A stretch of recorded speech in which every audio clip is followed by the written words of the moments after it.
If you think you're voting for P2B, then you expect P2B to defend your vote. But if you believe that you're voting for yourself, I told Pastor Tommy, he's left.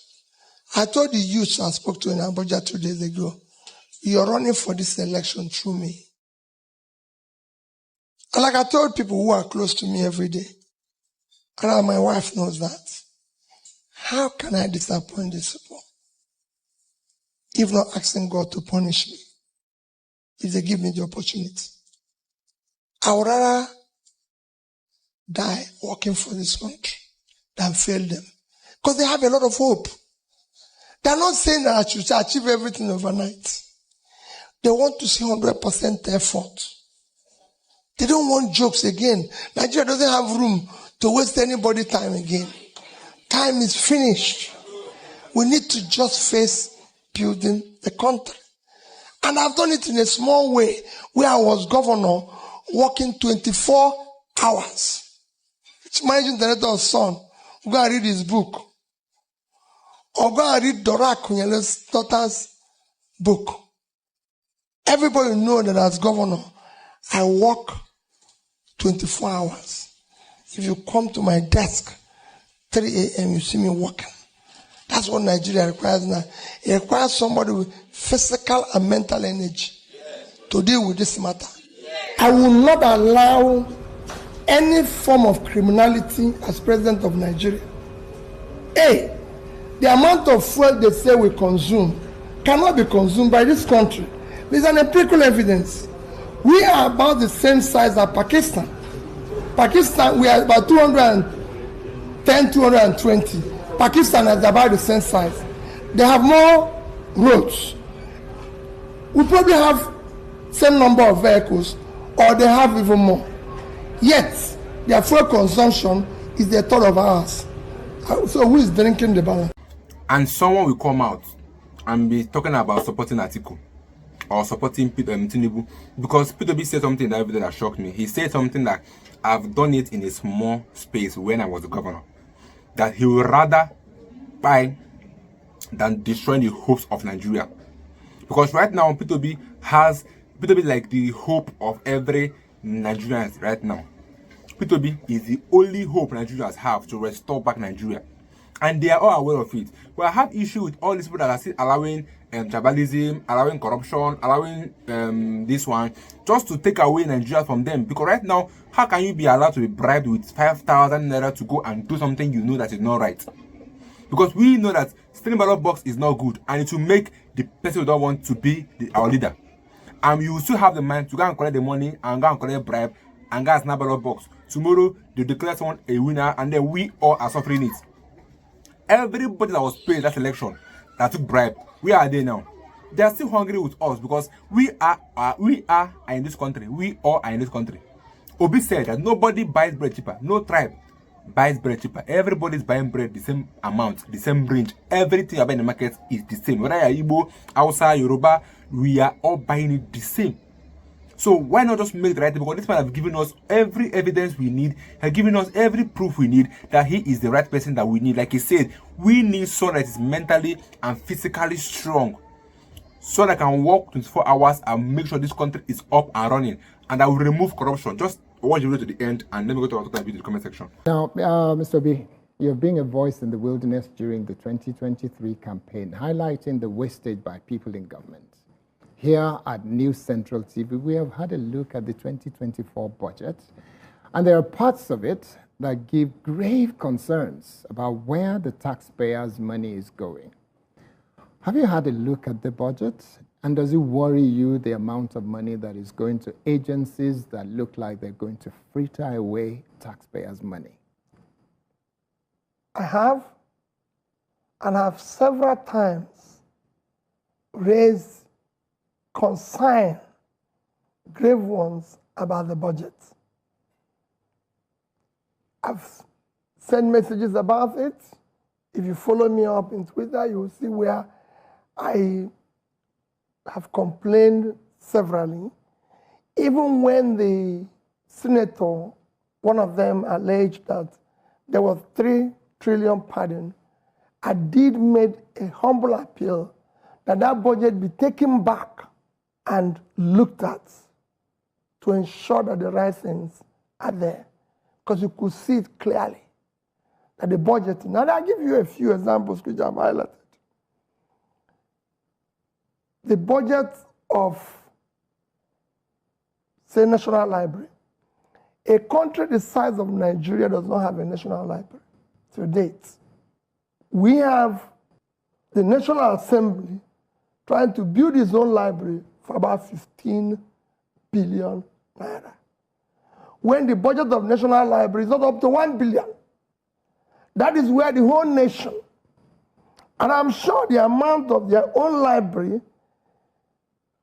cumulatively, if we put all the universities together, you have budget of, again, National Assembly Clinic being 15 billion naira. When, if you put together the entire teaching hospitals, which is, in quotes, the height of our healthcare, if you put teaching hospital of our foremost universities, Ibadan,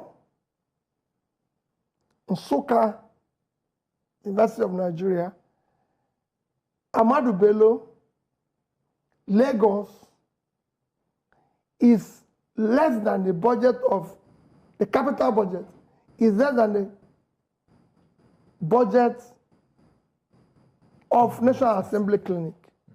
I can go on and on. The Ministry of Science as a ministry, the entire capital budget is about 6 billion. When the budget of the car park of House of Rep and the Senate is about 6 billion. So the priority of the government is to create car park. It's totally much more important. misplaced in today's system. And if you've seen that the pardon, which they said is not true, have now become even a reality. Because if you go where you are now seeing in places of like National Space Research Development Agency, and you're now seeing 80 million for dust bins in Oyo, 80 million for sensitization of unwanted pregnancy, 170 million for sensitization for traditional rulers on peace and conflict resolution in space agency. So what space agency got to do with traditional rulers? You can believe it. You're now seeing where we have about 300 million over a National News Agency of Nigeria for tricycles and school renovation. And you can go on and on and on and seeing things like that. And you ask yourself, how did we come here? Like I've always said, government needs to prioritize our small resources in key development areas, which are health, education, and per capita, pulling people out of poverty. And these areas are not getting enough support. If you talk about your health care, the most important part of your health care is your primary health care. That is the foundation. We have today overtaken India in infant mortality, 7 times our population, and the capital budget of our primary health care for the whole nation is about 59 billion. The cost of our presidential jet at 100 million is about 160 billion. That is 3 times our primary health care.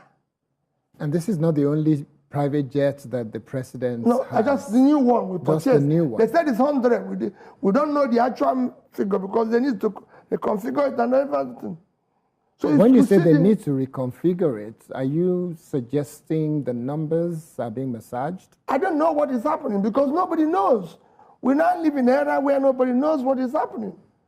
All you know is that you wake up in the morning, they tell you, we've bought these new cars, nobody. That is why I keep saying we must go back to the parliamentary system of governance. Even if we have to maintain the presidential system, we have to include where everything have to be explained. But when you say parliamentary, you know that the Constitution of Nigeria says it's a presidential system. Are you by any means suggesting that there is a need, or you're suggesting and supporting those who say there's a need for a national conference where we decide a new constitution for Nigeria? The way we govern Nigeria, not just the new constitution, the way we move as a country. Yes, I support that, but then we need to also have, we can keep, even if we keep the presidential, there must be a bit of tweak to the parliamentary setting where it will be properly explained, all these expenditures, because the waste is incredible. What we are going through now is never imagined. So how do you constitutionally, and I know you have never said or claimed to be a lawyer, but when you look as a politician who's been in the political domain in Nigeria for many years, how do you think it's going to be possible for Nigeria to have a constitution that says this level of wastage is not acceptable and this number of ministers in Nigeria and assistants and special assistants and senior special assistants will no longer be constitutional? How do you think that can be factored in? I don't think it's a constitutional thing. Constitutional government, because constitutionally now, what we have is not what it should be. The Constitution says 1 minister per state. So 36 ministers. We have 40-something. So it's not a constitutional thing. Should that be It's a adjusted leadership- to maybe about 20 or even 16? No, it's a leadership problem. It's a leadership problem. It's getting leaders that are conscious of the fact that our resources has to be prioritized in key development areas that makes a difference. It has nothing to do with it. Yes, we need to tweak the constitution for what I said earlier. But today what you need is, you need competent leaders that have compassion and are dedicated to prioritizing the resources of the government to key development areas which are health, education, pulling people out of securing the country, making sure things work. The cost of governance and the waste today is criminal and unaccepted. Nigeria has more federal ministers than the United States of America. How do you begin to comprehend and understand why we need so many? Would you suggest that if you were to become the president of Nigeria at some point in the future, you will definitely reduce the number of ministers to how many? How many ministers do you think Nigeria needs? For me, I would say within the Constitution. But I can tell you the cost of even keeping them and the waste across all the government will be drastically reduced. So forget about what the Constitution says. If you were to have your way and you were to use logic and simple common sense, does common sense say that we need 36, despite the fact that the Constitution says it's 36? Do you think we need 36? I have to look at what they are going to contribute. I have to look at their productivity. What is this they're going to do? Just like I always said, it is just not the number of people. What are they doing?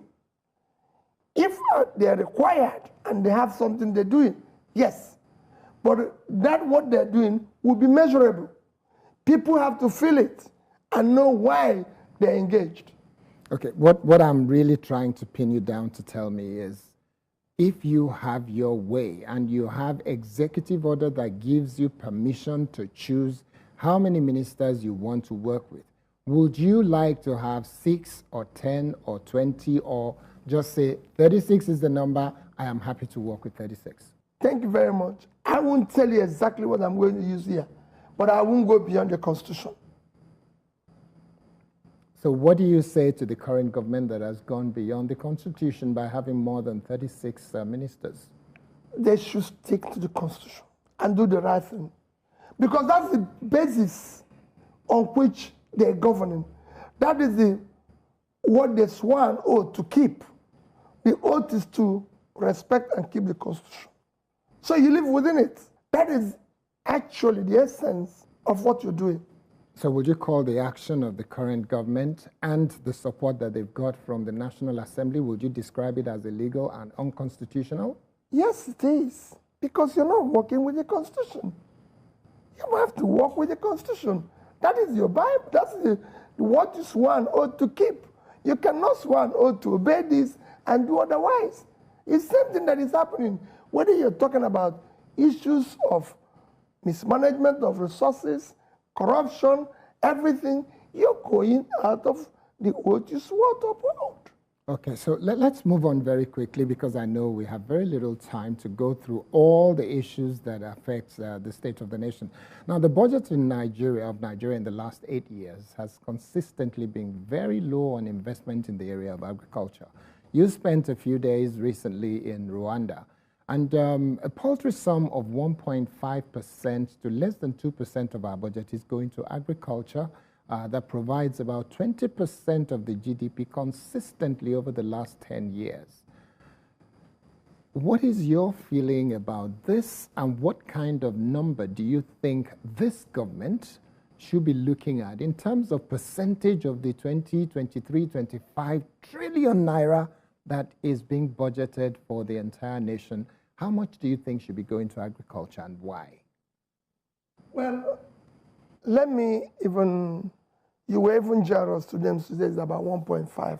I don't think it's about 1.5, because the budget of agriculture this year is 362.9 billion, 363 billion, and the entire budget is about 28 point something, so it's about 1.3 trillion. So we're generous by giving them more. But for me, let me go back to my position on agriculture. Is to say that the two most critical area in Nigeria that is actually giving us the crisis is personal insecurity and food insecurity. And by solving food insecurity, you would have done a lot in dealing with personal or human insecurity. Because today, from the all records, you have 38 million people on the verge of extreme hunger. And you have huge number of your poverty capital of the world. So by going to deal with food insecurity, you're going to invest in agriculture, which will solve hunger, which is one of your biggest crises today, being 109 out of 120-something countries measures hungriest country. You're going to solve your hunger. You're going to create huge job, because you've seen it as the biggest in terms of GDP contribution. It's actually the same thing in employment. So you're going to solve issue of unemployment, because it's going to employ more people. It's going to help your industries, because they have raw materials to process. The entire value chain is agriculture, processing, marketing, and of course, till it gets to the table where people eat. So you're going to be dealing with that entire value chain, which will create jobs. It's going to help you to deal with the issue of inflation, because the biggest contributor to inflation today, negatively, is food inflation. By having more product, you're going to bring it down. You're going to be saving money you use in importation of food products, again helping your foreign exchange stability. And if you export, it's going to help you to bring. So everything about agriculture is a win-win that you need to invest aggressively on it. Because by pulling people out of poverty and everything, you reduce the criminality and all that.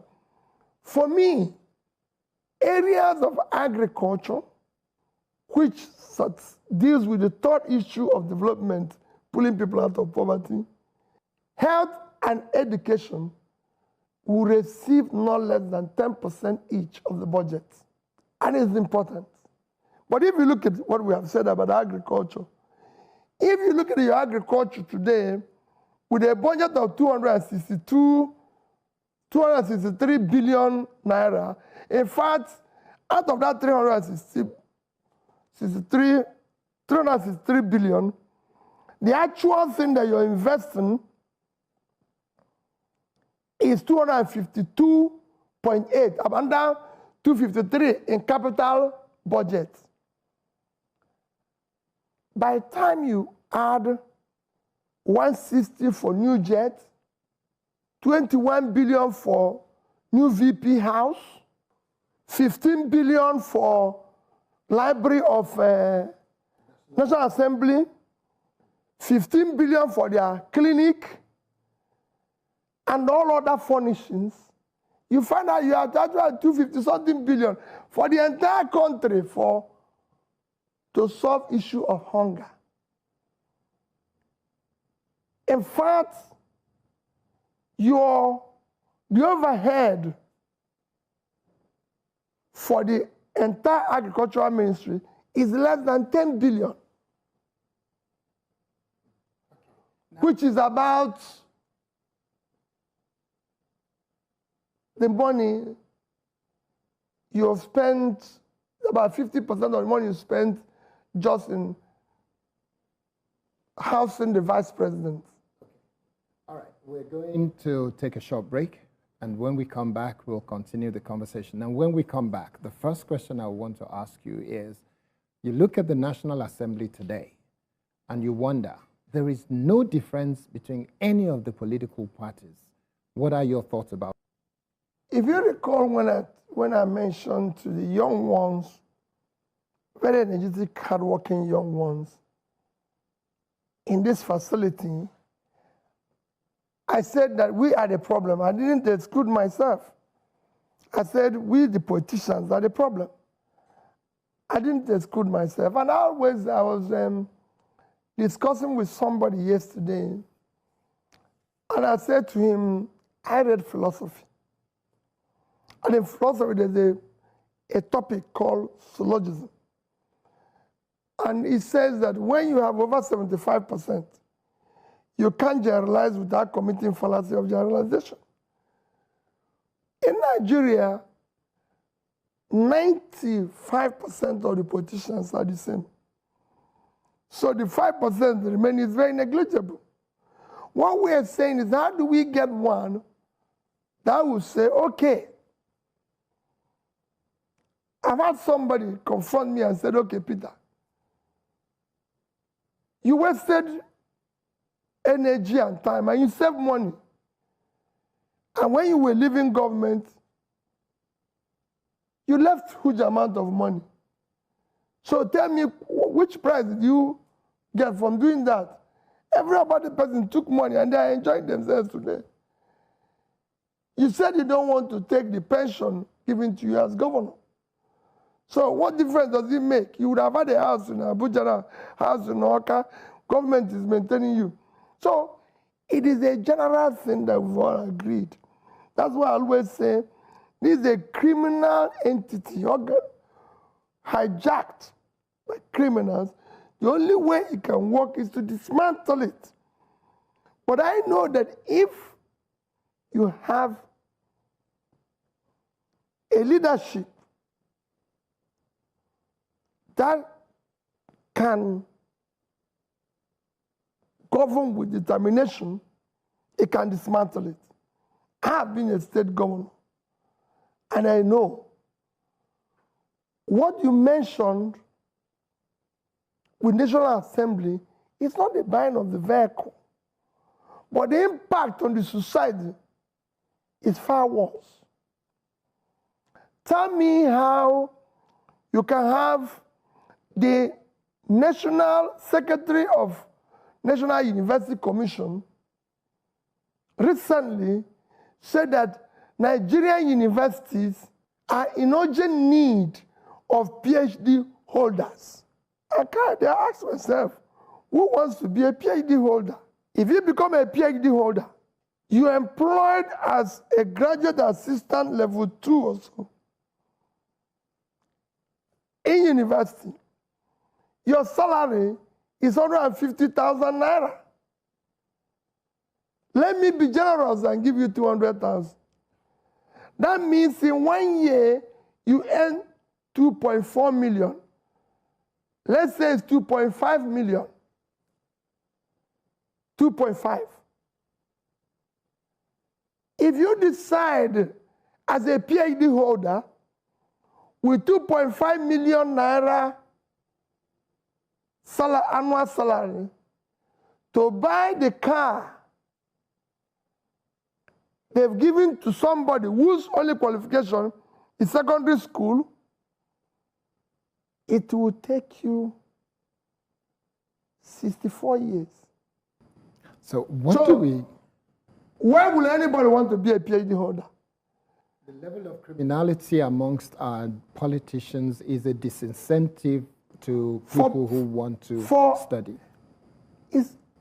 When we talk about corruption, the reason why, because this is corruption, the reason why it is bad for society is that corruption kills entrepreneurship. Nobody thinks in a corrupt country. I said every day, why will I work hard to create a business and suffer to grow the business when I can make more money from being a politician? So you don't see people struggling to build business. Corruption kills professionalism. Why am I going to work hard to MPhD, research to be a professor? Because what I told you now, for a professor, is double the salary, 400,000 if he's paid. Why will I struggle to be a professor? In fact, if you're a professor, your salary, like I said, is 400,000 monthly, 4.8, so call it 5 million annually. For 4 years, without spending your money, you earn 20 million as a professor. 1 month's salary of National Assembly member is 21 million. Why do you want to be a professor? So corruption kills entrepreneur, kills professionalism. So would you advise the president to do what he has done to the Supreme Court by increasing by 300% all university professors? I'm going to, for me as president, we're going to dismantle this criminality. Everybody have to come at the same level, and we discuss the future of the country. And I say it is not without this is something that is verifiable. I was governor of a state.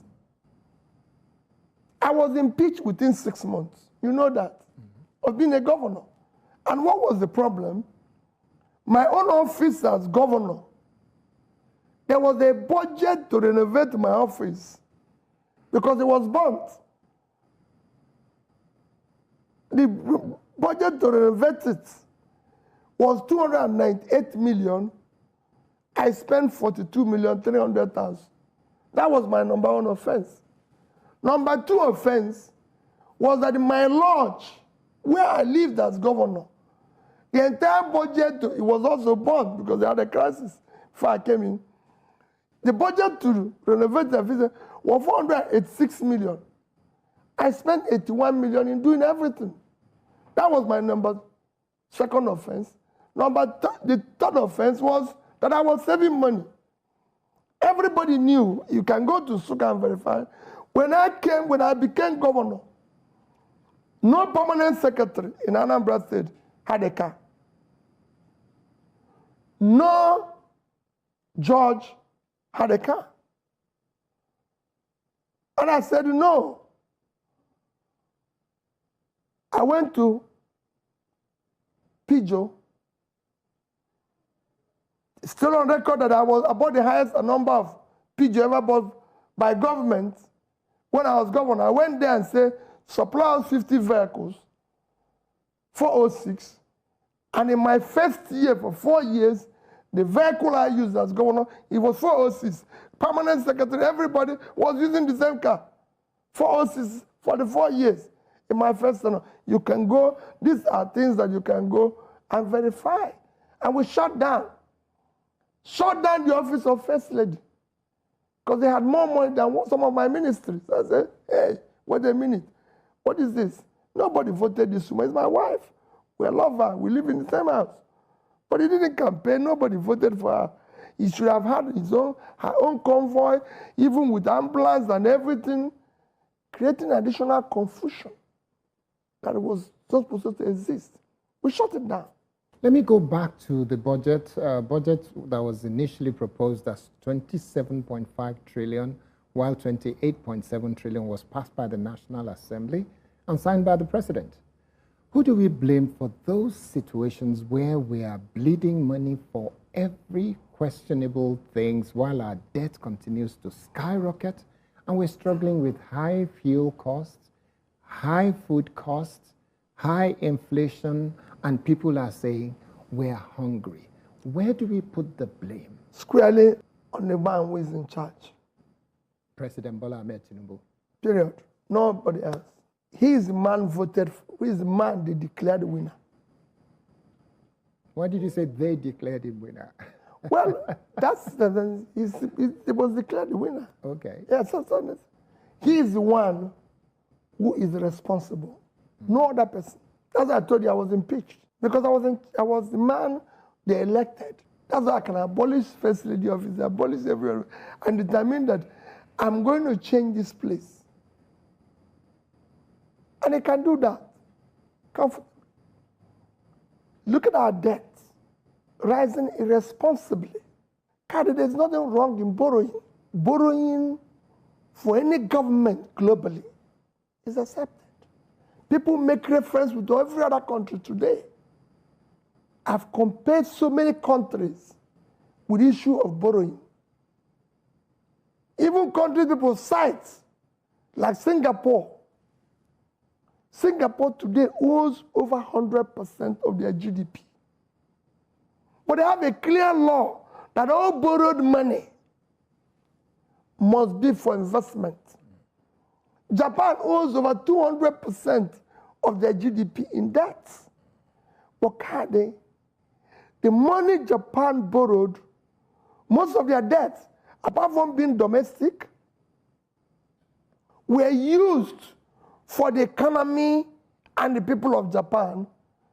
And today, the highest holder of U.S. treasuries, up until maybe 2 years ago, I don't know what happened.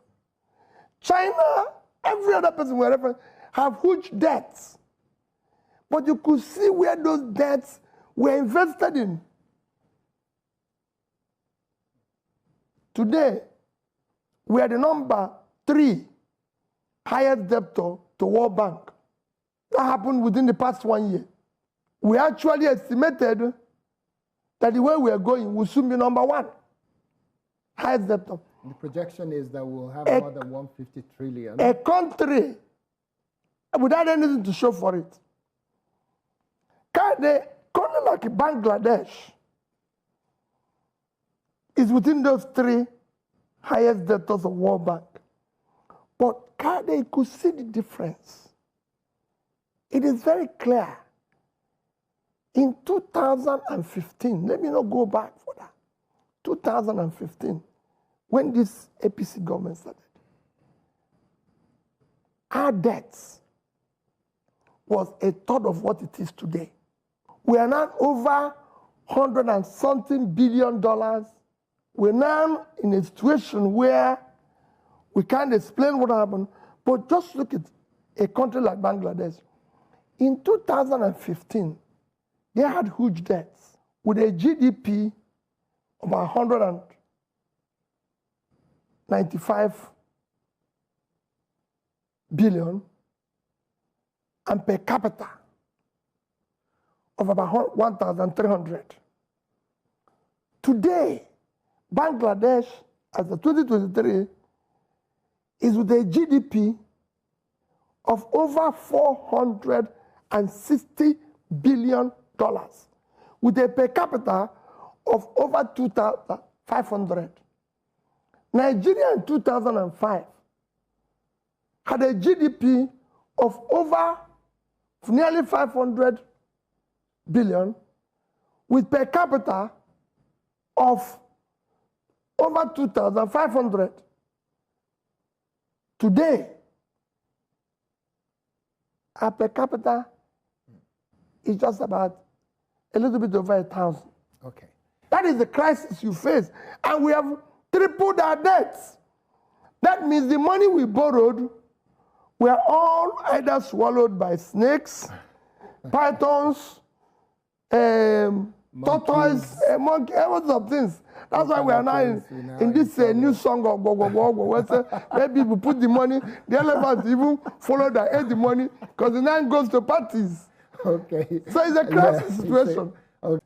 So let's move quickly. I want to talk about the fuel subsidy. But before I do that, let me ask you a question that just requires a very short and straightforward answer. You've said that our politicians are the problem in Nigeria. What is it that Labour needs to do differently to differentiate itself from the rest of the political parties? Or would you need to move away from Labour and set up an organic team that you may want to call the Obedient Party that will be made up of young Nigerians who are going to say, it's got to be different?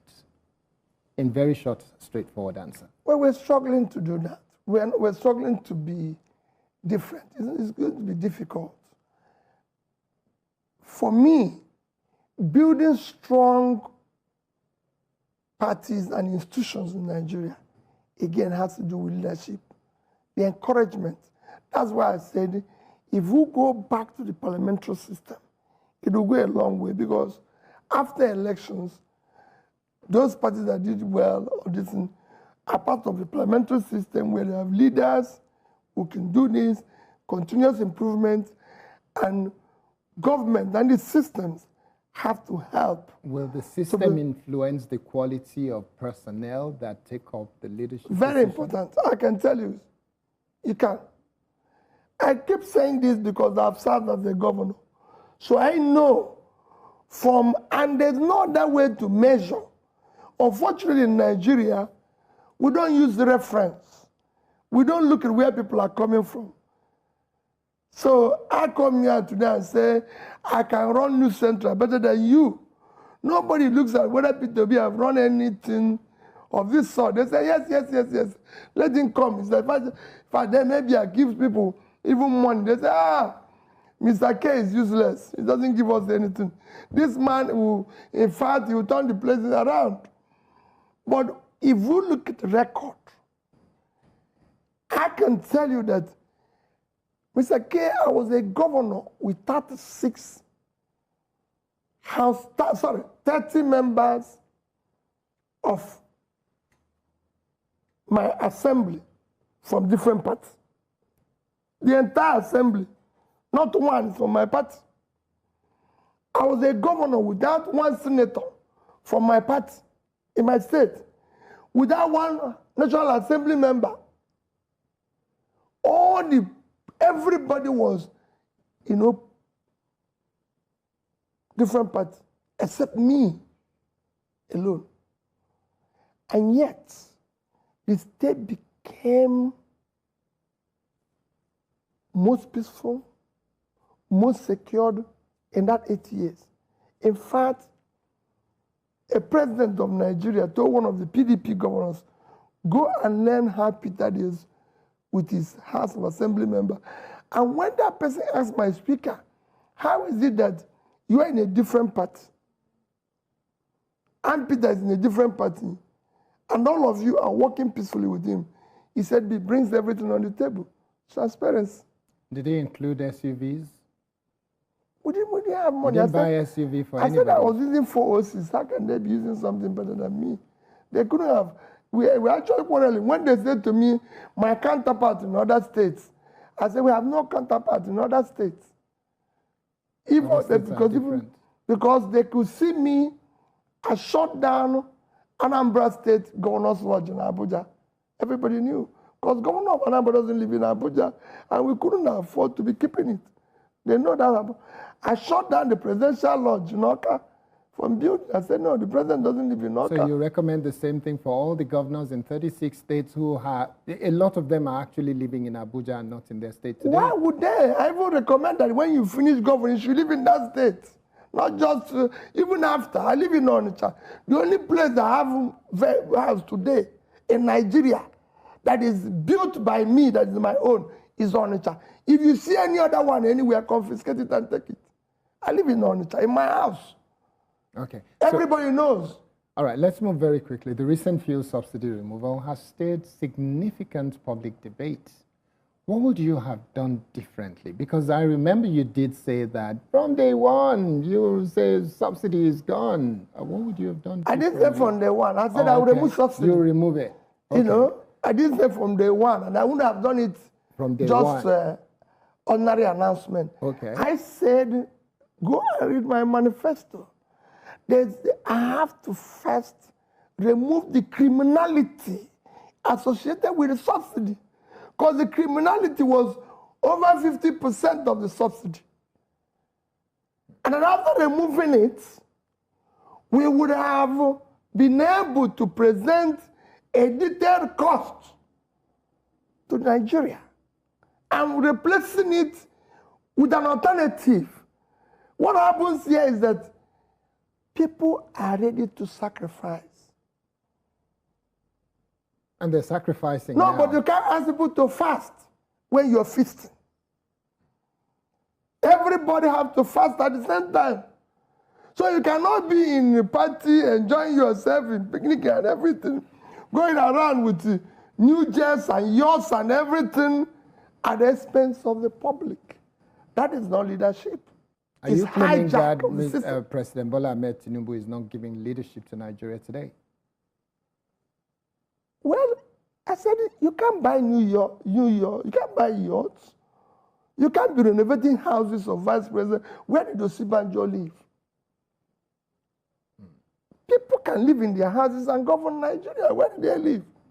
When I had no place to live in Awka as a governor, I asked them, don't we have any other government house? They said there's a small 3-bedroom house in Onitsha. I went to live in Onitsha. I was living in Onitsha for the 1 year. Ask anybody in Anambra State. I lived in Onitsha. Onitsha is 30 minutes until we're able to build a new. And where we built and I maintain it, when I was governor, throughout the year I was governor, I lived in a 3-bedroom house. Because Downing Street, where the British Prime Minister lives, is 4 rooms. 4 rooms. For an economy that is 10 times our economy, more than.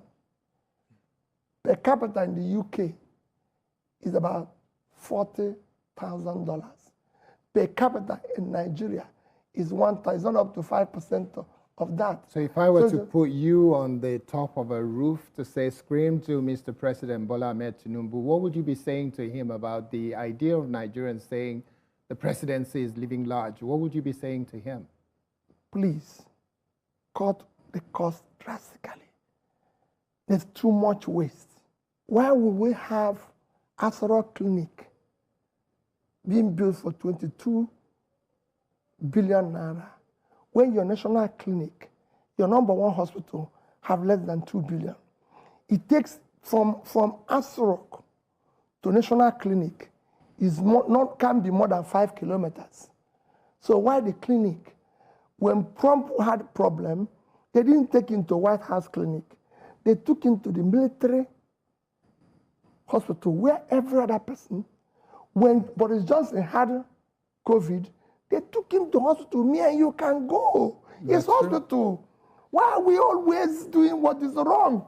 Okay. It's just hospital. And he has ambulance all over the place. Even when he's moving, Couldn't governors, ambulance they move go. with ambulance, with other problems. So if anything happened, the ambulance will take him to the National Hospital. Yeah, excellent. Should actually be there. Yeah, okay. You've called on Nigerians to demand transparency from the NNPCL regarding fuel subsidy matters. What mechanism would you suggest to ensure this transparency and accountability? What kind of... I said it. We have to show what is being removed and where it's being applied. You don't know what the subsidy is today. You don't know what is being removed. So what we are saying is, oh, subsidy gone. Electricity subsidy gone. Soon they will remove subsidy on air. If they have a chance, they will charge us for air. But we are not saying we will not do that. But tell us where it's going. Now we're being told there will be increase in VAT, increase in tax.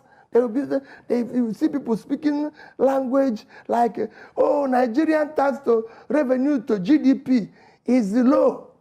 Who are you taxing? You have 130 million people who are living in poverty, who have no job. Are you going to tax them? Where are they going to pay? They have not eaten, so how will they pay you tax? Tax is a source of productivity. It's a bank account. You have to put in something before you withdraw. So we want to charge them, but let us put something. What Nigeria want to see today, and what I want to see, is let Nigerian politicians start sacrificing. We can no longer continue. Did you hear people speculating about the number of jets that went to even China and other places and everything? We are still enjoying, celebrating every day. Okay, let's move quickly. This is our final few minutes on this conversation. So the Labour Party is currently facing internal crisis, particularly with clashes over the establishment of an interim executive committee. What is your perspective on this issue, and how can the party move past these internal struggles? What needs to be done for the Labour Party to be exceptionally different from the other political parties? Well, that's what we're trying to do. But like I keep saying, it is a difficult thing in a criminalized system where whatever effort you put in, the criminals around you in other parties will try to dismantle what you're doing. Kade, I was governor of Abga in Anambra State for 8 years. For the 8 years I was in office, Abga was in crisis. It's the same thing. Because people will always want to put in the problems and everything. That's why I said that even in part of building and governing good governance, I, Peter, will ensure that all the parties have good internal democracy and govern well by supporting them, by making sure we exist as a body, we exist as a people. I will engage both the opposition, everybody, for us to come together in love and face and salvage the place. But what you see now is that to sustain the criminality, what we politicians today do is to continue to divide the system along tribe, along religion, along parties. Can they tell me the only reason why tribe and religion is still traveling in Nigeria is because when politicians don't have anything to offer in terms of competence, capacity, capability, and compassion, they replace it with tribe. So you say, Peter, can we know where you're coming from? How did you govern Anambra State? What did you listen? You were owing salary. He said, no, I'm an Igbo man. What has it to do with what you asked? Okay. If you say, where is your certificate? I'm an Igbo man, so I should be voted for. When you say, how are you going to do this? Oh, I'm a Muslim. I'm a Christian. And I've challenged people, let's go to Indonesia. The highest Muslim country in the world today is Indonesia. The Pope had just visited Indonesia recently and are praising the government. He didn't say these people are Muslims. Yes. Okay. Very He quickly, just left. because then you have other places like that. In Dubai, I always said, the Catholic Church in Dubai, go there, On the wall you see it. The land and the church was built by Emir of Dubai, who is a Muslim. In Nigeria, is the opposite. Have you seen where Christians buy bread cheaper? No, In not Oyo, possible. It's not or gonna Muslims happen. buy bread cheaper in Kanu, or they buy fuel. I was in Katsina last week. Fuel is 1,002. Yeah. In Oyo, the same thing. Same price, Because they are yes. putting 80 million budget that will go into critical area, into unwanted children, or building dustbin, Yeah. which you know Okay, will very never be quickly, built. because we have to wrap up now very quickly. So tell me, do you feel very excited and happy about what is said to be the achievement of the only governor in your political party, Governor Alex Otti? Yes. It's in the right direction. And I continue to tell him, whenever I have the opportunity to say to him, you're doing well, but continue in that direction. But always know that it's about the people. So always listen to the people. Don't just listen to people saying you're doing well. Governance is demand-driven. It is about the people of Abia State. Use their resources effectively and everything. And we work cordial and everything. Still on your party then, the person who has become the interim leader of the party, the interim chairperson, there are allegations of corruption. In just 2 sentences, how do you feel about the allegations? I disagree with that. Okay. I've said it before.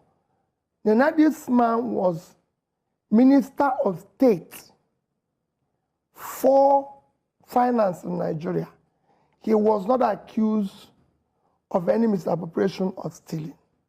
He was a substantive minister of finance, Minister of Finance.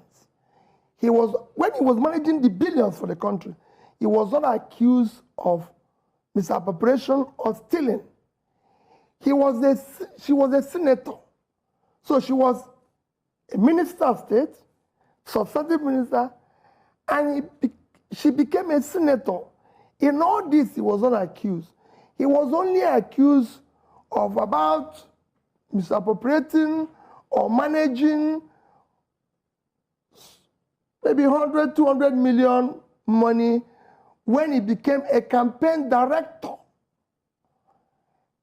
It's like me coming here and paying you for an advert, which happened not just to even some of the media houses houses, some years ago. They were being asked to refund money. They were paid for adverts because they are part of corruption. You cannot go to market and call market woman who sold, like going to a restaurant and say, because they came here and had a huge bash for your wife's party, that the restaurant owner should refund money for the party because the money you used for it is stolen. How would they know? Okay. So for me, we need to separate all this. She is one of those Nigerians who cares about Nigeria. We discuss issues of Nigeria every day. And I discuss it with her. And that's why I said, you can't bundle all of us together all the time. There's a time you separate just few of us and say, this person is doing that, this person. And we need to look at people's background. Because we whenever. have to go. Because Thank we have you. to go. I won't go without asking you. Will you continue to be a member of the Labour Party, or are you considering your option, especially in the face of Chinese whispers about Kwankwaso and yourself? Quite frankly, for me, I'm not desperate to be Nigerian president. I'm desperate to see Nigeria work. If I see people who can do the work better, I will. I've even had people who said I should not come out in 2027. And I said to them, offer yourself. And we will not put everybody on a scale. If they're better, I'll vote for them. But would you stay with Labour Party in the next election if you're contesting? Well, yes, I will be here. And if anybody is coming for us to negotiate or come together, you must tell me what for purpose. I will not join anybody for state capture or for winning election. I want anybody to tell me, how are we going to ensure that no child is left behind? How are we going to put those millions of out-of-school children back in school? How are we going to create jobs? Would you say yes to Kwankwaso joining you as collaborators to make sure that you have the support of the North and the South. Would you We agree must to that? first establish what we are going to achieve by that coming together. Collaboration is not just going to be for state capture and continue the same consumption. So if it is collaboration for production, we will. So we want to your answer dismantle to- the two biggest jobs in Nigeria is what I want to dismantle. So your answer to Kwankwaso collaboration and coming together will be a yes. To anybody who wants to move Nigeria from consumption to production, for anybody who wants to pull people out of poverty, bring out of school children into school, and make it productive. Yes. For anything short of that, I'm not a part of it. The funny thing is that everybody knows what is good and what is bad. Yes, because we are all mature. Once you're 18 years in Nigeria, you're already an adult. You can fend for yourself. So everybody knows what is good and what is bad. Those supporting APC knows if it's good or bad. Those supporting P2B knows if it's good or bad. So I think 2012 is just left for Nigerians to vote. I think it's between Nigerians and APC. Yes, because it's not even about coalition, Atiku, El-Rufai, P2B. It's about hungry Nigerians and APC. Because we have seen that, okay, this person is the person that we have seen that can deliver this country from the mess where we are right now. So what is preventing us from coming together and supporting that one person? We are talking about protest, revolution, this one, that one. It will not still change the country because the people in power are in power. If you start protest now, APC have the right to send policemen to arrest all of you, and they will do it. So this is not just because of riots, protests, this one. The main issue is that Nigeria, we're already facing bad government. We started a long time ago. And it's only Nigeria where our next president is worse than the last president, because Buhari was worse than Goodluck. Now Tinubu is worse than Buhari, because right now you can compare the government of Tinubu and the government of Buhari. And take all these governments, they have filled Yoruba's old men. We need people that are mentally and physically strong, just as P2B have said. That's all we need in Nigeria. But I don't know what the issue is. Like I said, Nigeria, we are our own problem. Because how can you allow yourself to be bribed? I'm talking about the Northerners. People that were stealing ballot box. People that was chasing voters from their polling units. We saw a lot of drama that happened in the last election. People that are hungry, working for the government. But after working, what do you get for it? Are you elected to be a senator? Or are you in politics? Or are you paid hugely that can save you in the next 8 years? No, because they pay you peanuts money that was to finish under how many weeks? And they are back to square one. Like they said, being rich is not just about having money. It's about the mindset you have. Yes. Because people can win. Let me say you play bets, you win 10 million, 100 million.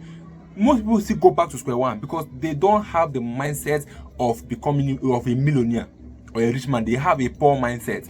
That's what is killing Nigerians. We have a poor mentality. We are all focusing on the now. What are we eat now? Let me collect this bribe and eat now. What about tomorrow? What about your children? What about your next generation? P2B always say, let us work for our next generation, not just for the next election. But we can see that these governments are probably working for the next election. They want to remain in power so far they are alive. That's the issue of power going to the south and north. It just, I don't think it's even a good news to even hear. All we need is someone that is capable, mentally and physically good, sound, that can deliver Nigeria. Someone that can be called upon, and I can also take advice, and can also hear and listen to the masses that they are leading. Because you can't lead somebody and then you don't take correction from them. It does not make any sense. It does not make any sense that it's been done like that.